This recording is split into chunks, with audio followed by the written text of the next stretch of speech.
All right, we are back on Morning Line. Thanks for joining us. Clint Kelly with us. Clint, thank you for joining us. Is that Royal Troon behind you, or is that St. Andrews? Where is that? It looks like it. No, it's Half Moon Bay in San Francisco. I played golf there 4 years ago, and I love that picture. I only wish I could be there today. Oh, it looks beautiful, just gorgeous. Well, thank you. Clint is joining us from here in Middle Tennessee, but he's got one of those great backgrounds. Those green screens do wonders, don't they? Anyway, Clint, let's get back to this. You know what? I want to take a quick phone call or two that waited through the break. Let's go to Joe real quick. Joe, good morning. How are you, my friend? Good morning, Nick and Mr. Kelly. The bottom line on this, and Mr. Kelly's already addressed most of it, is I'm glad that they didn't grandfather. They did grandfather him in on some of these cases, but this nursing home, I believe if Mr. Kelly can back it up, they own 2 more nursing homes too. It's big money in nursing homes. And it all comes down to they've moved people in and out at least 3 or 4 or 5 times at this Gallatin nursing home, knowing good and well that they had a problem. And it all comes down to money. And our state legislators, of course, they jumped right in on it right quick to put this where you can't sue, you know, and make it difficult to sue. It's pitiful that people are putting money before people's lives, and that's what this comes down to. So, our legislators, they're looking out for the people that own the nursing home. It would be interesting for me to know who is the people that owns these nursing homes, because I'll bet you money that there's some of our politicians that's involved in owning of these nursing homes. Boy, I hope there's not that conflict of interest, but we've certainly seen that before. Clint, you mentioned there's a parent company here. Have they, to your knowledge, had similar problems at some of their other facilities, and maybe they're not all just in Tennessee?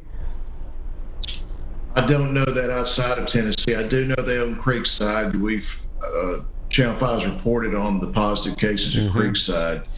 I suspect this type of corporate misbehavior, Nick, is it's not something that's just isolated. You typically see this in multiple places because it's a system problem. You've got people running the show who are doing it wrong. And when you don't take a threat like COVID-19 seriously at one place, it's likely you're not going to take it seriously at others. One other thing I want to get back to that Joe mentioned about the legislature, if anybody has any doubt how important a grassroots movement is, you ought to see what these families did with this legislation. When they got word from the Tennessean that this was being considered, it came as a surprise to all of us. They got on the phones and on the emails, and not just the residents and the families, but also friends and other people who learned about this. They burned up the phone lines calling legislatures saying, do not dare touch the Gallatin nursing home cases. And I'm convinced, I know that's the reason they in the legislature. Those calls, those emails, the outrage over it killed that bill. So just remember, it doesn't take 100,000 people. Sometimes it could just take 50 or 100 really angry people who are willing to go to the Capitol and have their voices heard, who can change bad legislation overnight. Yeah, you know what frustrates me, and I know it does you sometimes, is that there are those on the outside looking in saying, well, these families just want to sue for money. Now, first of all, they have every right to sue for damages if a loved one of theirs just died. But second of all, I mean, the issue here is money, isn't it, Clinton? You've told me on more than one occasion, the only way to bring change for corporations isn't to try to get them to do the right thing. Because if you're waiting for that, don't hold your breath. It's hitting them in the pocketbook. Yeah, unfortunately, that's the only thing that matters to them is when they have to open up the checkbook and scratch out a check. I want to let the audience know, though, This complaint that I filed yesterday that Jennifer will be reporting on, and I would imagine other news sources will be, we didn't put a dollar amount in there. You won't see it. That's something I think that ought to be left to the court. What I care about right now, I want these people put under oath and answering tough questions. That's what my job is here. And I want documents produced to explain when and how much they spent trying to protect the residents from COVID-19. I bet we're going to find out it wasn't near enough. I'm curious, too, how this has played out. As you've told me in the past, typically when you have a legal action pending, you start off with a letter. And you send a letter to the defendant and give them, early warning that this is coming, and they have a chance to respond. Maybe you work things out. In this case, it was pretty clear when they got back to you, Clint, that, look, we're not interested in talking about this.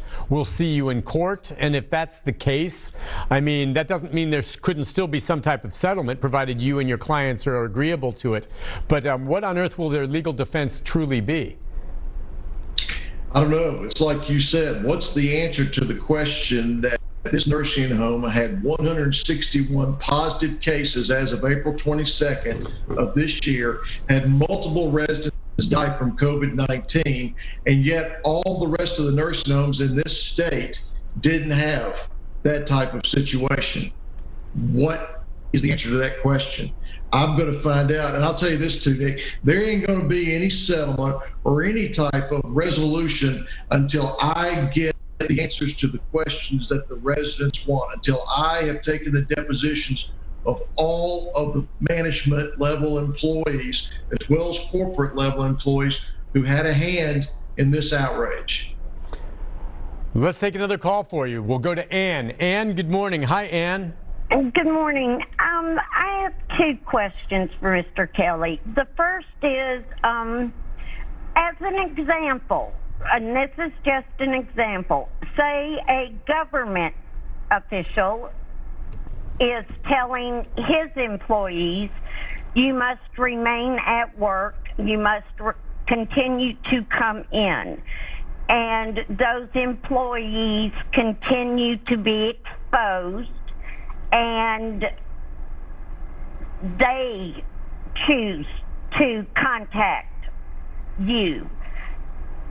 Or we are told we must send our children back to school in the fall, and we are mandated by the governor, you must put your children back inside a mortar and brick school in the fall.